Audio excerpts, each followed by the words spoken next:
Today we are removing hundreds of developing bees from one of our hives. There's actually a good reason for it.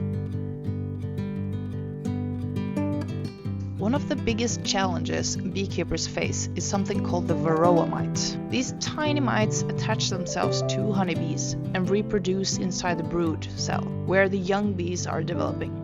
This is our drone frame. We place an empty frame with 3 sections into the hive, and the bees will build drone comb and raise drone brood in these cells. When the drone cells are capped, we remove one section of the frame and cut out the capped drone comb. We then place it in the freezer, which will kill both the drone larvae and any Varroa mites that may be developing inside the cells. We repeat this process every week throughout the summer.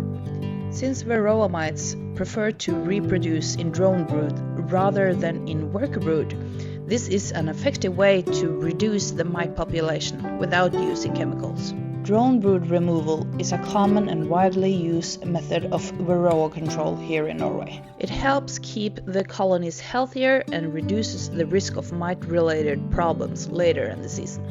They don't just feed on the bees, they can also spread viruses throughout the colony. If the mite population gets too high, it can weaken the hive and eventually cause a colony to collapse. That's why keeping an eye on Varroa levels is such an important part of beekeeping.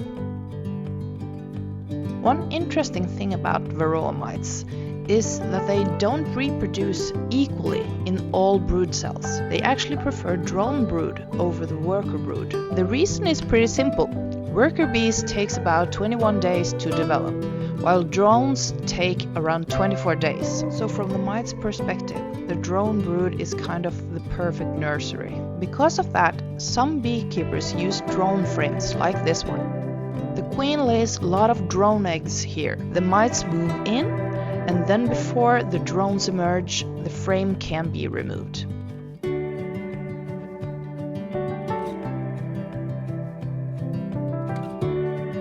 By removing the capped drone brood, we are also removing a number of mites that are maybe reproducing inside it.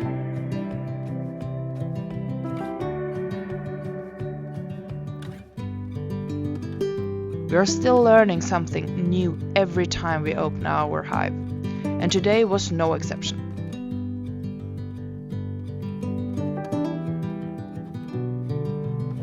It's going to be interesting to see how it affects the colony over time.